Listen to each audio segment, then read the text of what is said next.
Hello students, मी आहे बसवंत थरकार, इतिहास शिक्षक, न्यू इंग्लिश स्कूल व कनिष्ठ महाविद्यालय तळवली, तालुका गुहागर, जिल्हा रत्नागिरी. स्वयंदीप चॅनलमध्ये आपले स्वागत आहे. आज आपण इयत्ता 8वी इतिहासातील चौथा पाठ 1857चा स्वातंत्र्य लढा हा पाठ समजावून घेणार आहोत. 1857मध्ये भारतात इंग्रजांविरुद्ध मोठा सशस्त्र उठाव झाला होता. हा राष्ट्रीय उठाव म्हणून गणला गेला. या उठावाची व्याप्ती आणि भूमिका स्वातंत्र्यवीर सावरकर यांनी त्यांच्या 1857चे स्वातंत्र्य समर या पुस्तकात प्रभावीपणे मांडले आहे. त्यामुळे ब्रिटिशांविरुद्ध लढण्यासाठी अनेक भारतीयांना प्रेरणा मिळाली असे म्हटले जाते.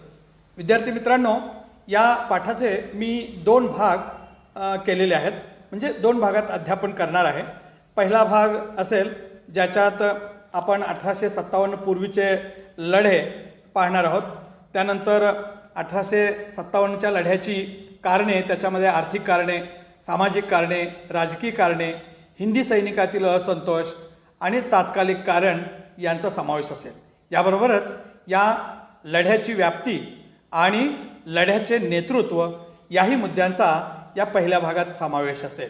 चला तर मग पाहूया इतिहासातील चौथा पाठ 1857चा स्वातंत्र्य लढा भाग 1. विद्यार्थी मित्रांनो, आता आपण एक एक मुद्दा घेऊन त्याविषयी अधिक माहिती घेण्याचा प्रयत्न करूया. 1857 पूर्वीचे लढे हा पहिला मुद्दा आहे. 1857 साली लाखो सैनिक, कारागीर आणि शेतकरी एकत्र येऊन ब्रिटिशांची सत्ता उलटून टाकण्याचा एकजुटीने केलेला प्रयत्न म्हणजे 1857चा सशस्त्र लढा असे म्हटले जाते. त्यामुळेच 1857मधले हे भारताचे पहिले स्वातंत्र्य युद्ध असे म्हटले जाते. 1857मध्ये ब्रिटिश सत्तेविरुद्ध भारतीयांनी दिलेला लढा हा काही भारतीयांचा पहिला लढा नव्हता. त्यापूर्वी देखील सशस्त्र लढाया झाल्या होत्या. 1757 ते 1857 हा भारतातील इंग्रजी सत्तेच्या विस्ताराचा काळ मानला जातो. या काळात भारतीय लोकांना इंग्रजी शासनाचे अनेक दुष्परिणाम भोगावे लागले. तसेच सर्वांचेच शोषण होत आहे याचीही जाणीव हळूहळू होऊ लागली आणि इंग्रजाविषयी भारतीयांच्या मनात असंतोष, राग आणि तिटकारा वाढत गेला. जाचकाटी आणि वाढीव कर यामुळे शेतकरी व सामान्य लोक कंगाल झाले. 1770मध्ये बंगालमध्ये मोठा दुष्काळ पडला असतानाही दुष्काळ निवारणासाठी काहीही उपाययोजना केल्या नाहीत. याबाबत इंग्रज उदासीन आणि संवेदनशून्य राहिले.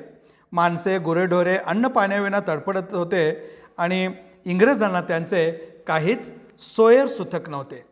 1763 ते 1857 या काळात शेतकरी, कारागीर, आदिवासी, फकीर, सैनिक अशा विविध गटांनी ब्रिटिशांविरुद्ध सशस्त्र लढे दिले.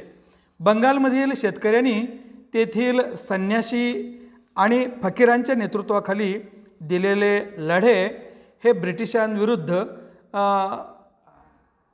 चा हा पहिला लढा होता असं म्हटलं जातं. त्यानंतर गुजरात, राजस्थान, महाराष्ट्र आणि अगदी दक्षिण भारतातही असेच सशस्त्र लढे झाले. यामध्ये चौकोनात तुम्हाला पाईकांचा उठाव म्हणून माहिती दिसते. त्याविषयी थोडीशी माहिती घेऊ. ओडिशात मध्ययुगीन काळात पाईक पद्धती होती. तिथल्या राजांचे खडे सैनिक होते, त्यांना पाईक असे म्हटले जात असे. म्हणजे राजा जेव्हा मोहिमेला जात असे तेव्हा राजाबरोबर असलेले सैनिक. नंतर राजा त्यांना जमिनी राजाने दिलेल्या होत्या, त्या जमिनी कसून हे सैनिक आपला उदरनिर्वाह करत होते. परंतु हा प्रदेश 1803मध्ये इंग्रजांनी जिंकून घेतला आणि पाईकांच्या ताब्यात असलेल्या जमिनी इंग्रजांनी काढून घेतल्या आणि त्यामुळे पाईकांमध्ये इंग्रजांविषयी असंतोष निर्माण होत गेला. त्याचवेळी इंग्रजांनी मिठावर कर बसवला, मिठाची किंमत वाढली, हा असंतोष आणखी वाढत गेला. मग मात्र बक्षी जगनबंधू विद्याधर यांच्या नेतृत्वाखाली पाईकांनी इंग्रजांविरुद्ध उठाव केला. याला पाईकांचा उठाव असे म्हटले जाते. पुढचा मुद्दा आहे, याच मुद्द्यामध्ये एक नाव येतं उमाजी नाईक, ज्यांचा फोटो, ज्यांची प्रतिमा आपल्याला या ठिकाणी दिसते. उमाजी नाईक यांनी याच काळात इंग्रजांशी निकराचा लढा दिला. तो लढाही अत्यंत उग्र असा होता. त्यांनी आपल्या रामोशी बांधवांना आणि स्थानिक युवकांना संघटित केले आणि इंग्रजांच्या विरुद्ध लढ्याला सज्ज केले. त्यांनी त्या भागातील जनतेसाठी एक जाहीरनामा काढला.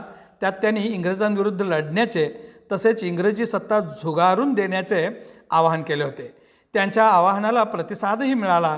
पुणे, सातारा, अहमदनगर, सोलापूर, नाशिक, भोर अशा भागातून इंग्रज अधिकाऱ्यांना हुसकावून लावले आणि स्वतःचा दरारा त्यांनी निर्माण केला.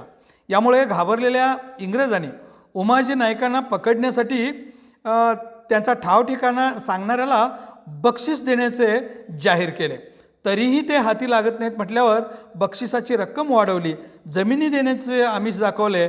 मग मात्र उमाजी नाईकांच्या जवळच्या काही मित्रांनी आणि जुन्या शत्रूंनी फितुरी केली आणि त्यांच्या मदतीने ईस्ट इंडिया कंपनीच्या सरकारने उमाजी नाईक यांना अटक केली आणि पुणे येथे त्यांना फाशी दिली. भारतातल्या आदिवासी व अन्य जमाती यांनी सुद्धा इंग्रजांच्या विरुद्ध संघर्ष केला. जंगल संपत्तीवरच ज्यांची उपजीविका होती अशांच्या हक्क अधिकारावर इंग्रजांनी अन्यायी कायद्याद्वारे गदा आणली. त्यामुळे देशातील विविध भागातील अर्थात बिहार, छोटा नागपूर परिसरामधील कोलाम, ओडिशातील गोंड, बिहारमध्ये संताळ यांनी इंग्रजांच्या विरुद्ध लढे दिले. महाराष्ट्रातील भिल्ल, कोळी, रामोशी तसेच कोल्हापूर भागातील गडकरी तर कोकणातल्या फोंड सावंतांनी इंग्रजांच्या विरुद्ध सशस्त्र लढे दिले. देशाच्या निरनिराळ्या भागातील काही जमीनदार आणि राजे रजवाडेंनी सुद्धा त्यांचे हक्क अधिकार काढून घेतल्यामुळे इंग्रजी सत्तेला त्यांनी आव्हान दिले असे दिसून येते. याशिवाय इंग्रजांच्या म्हणजेच त्या काळातल्या ईस्ट इंडिया कंपनीच्या फौजेत अनेक भारतीय सैनिक होते. त्यांना हिंदी सैनिक असे म्हटले जात असे. त्यांना इंग्रज अधिकारी तुच्छ लेखत असत, दुजा भावाने वागवत असत. या कारणाने 1806 साली वेल्लोर तर 1824 साली बराकपूर इथल्या सैनिकांनी उग्र लढे दिले होते. वरील सर्व लढे हे एकाकी आणि स्थानिक स्वरूपाचे होते. म्हणजेच उत्तर भारतात उठाव झाला तर अन्य ठिकाणी त्यावेळी तो उठाव पसरायचा नाही. त्यामुळे इंग्रजांनी हे सर्व लढे, हे सर्व उठाव ज्या त्यावेळी मोडून काढले. परंतु त्या काळात भारतातील जनतेत खदखदत असलेला असंतोष 1857 साली उफाळून आला आणि त्याने उग्र रूप धारण केले असे म्हणता येईल. हा वणवा पुढे भारतभर पसरला. दारूच्या कोठारावर ठिणगी पडावी आणि त्याचा मोठा स्फोट व्हावा असेच काहीसे झाले. सुमारे 100 वर्षांचा असंतोष 1857च्या सशस्त्र लढ्याच्या रूपाने व्यक्त झाला. म्हणूनच हा अभूतपूर्व लढा 1857चा स्वातंत्र्य लढा म्हणून ओळखला गेला. आता 1857च्या लढ्याची कारणे कोणती होती त्याविषयी माहिती घेऊया. इंग्रज येण्यापूर्वी सुद्धा अनेकदा भारतात ठिकठिकाणी सत्ता बदल होत असे. राजा बदलत असे किंवा राजसत्ता बदलत असे, तरीही गावगाडा मात्र बदलत नसे. गावातल्या त्यावेळच्या चालीरीती, रूढी परंपरा जशाच्या तशा असत. परंतु इंग्रजांनी मात्र येथे नवी व्यवस्था निर्माण केली. त्यामुळे लोकांच्यामध्ये असंतोष, असुरक्षितता आणि अस्थिरता वाढली. त्यामुळे त्यामध्ये एक कारण होते आर्थिक कारण. यानंतरचा मुद्दा आहे आर्थिक कारणे. कंपनीने म्हणजेच ईस्ट इंडिया कंपनीने नवीन महसूल पद्धत लागू केली. त्यानुसार 2/3 हिस्सा कर म्हणून ब्रिटिशांना द्यावे लागल्यामुळे शेतकरी कंगाल झाले. 18व्या शतकात युरोपात, त्यातही इंग्लंडमध्ये सर्वप्रथम औद्योगिक क्रांती झाली. तेथे कारखान्यातील सुबक माल भारतात आणून ते विकू लागले. भारतातील हस्तकला, कापड उद्योग यावर जबर कर बसवला गेला. त्यामुळे उद्योगधंदे बंद पडले, ते बुडाले. कारागीर बेकार झाले. या सगळ्यांमध्ये इंग्रजी सत्तेविरुद्ध असंतोष निर्माण होत गेला आणि दिवसेंदिवस तो वाढत गेला. त्यामुळे उठाव झाला तेव्हा हे सगळे इंग्रज विरोधी उभे ठाकले. पुढचा मुद्दा आहे सामाजिक कारणे. इंग्रजांनी सतीबंदीचा कायदा केला, तसेच विधवा विवाहाचाही कायदा केला. वास्तविक हे कायदे सामाजिकदृष्ट्या योग्यच होते, परंतु त्या काळात इंग्रज आपल्या चालीरीती रूढी परंपरा यामध्ये हस्तक्षेप करत आहे असे वाटल्यावरून हे सगळे लोक इंग्रज विरोधी बनले.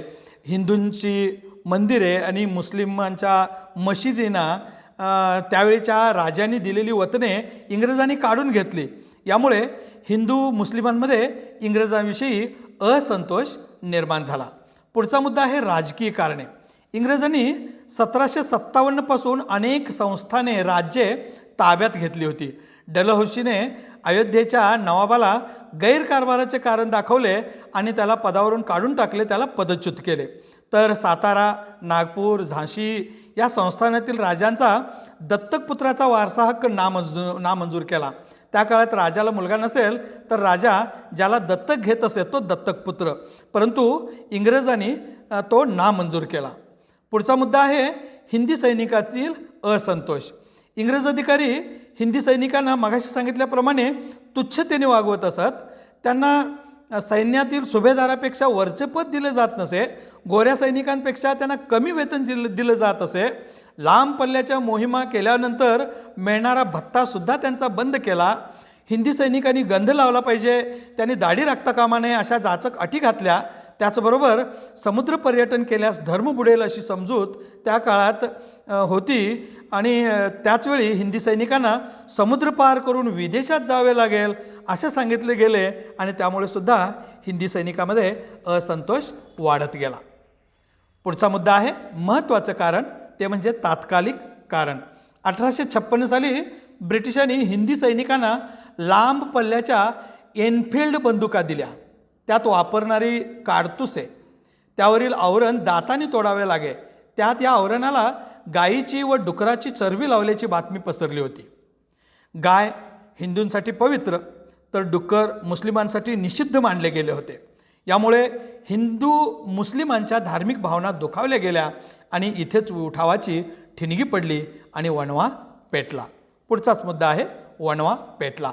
बराकपूर इथल्या लष्करी छावणीतील मंगल पांडेने ही नवी काडतुसे वापरायला नकार दिला. तरीही सक्ती करत असणाऱ्या त्या अन्यायी प्रवृत्तीच्या अधिकाऱ्यावर मंगल पांडे यांनी गोळी झाडली आणि त्यामुळे त्यांना अटक करून फाशी दिली. ही बातमी सगळीकडे वणव्यासारखी पसरली. उन्हाळ्यात वणवा लागला की तो किती वेगाने दूरवर पसरतो हे आपण पाहिले असेल. तशी ही बातमी सगळीकडे पसरली.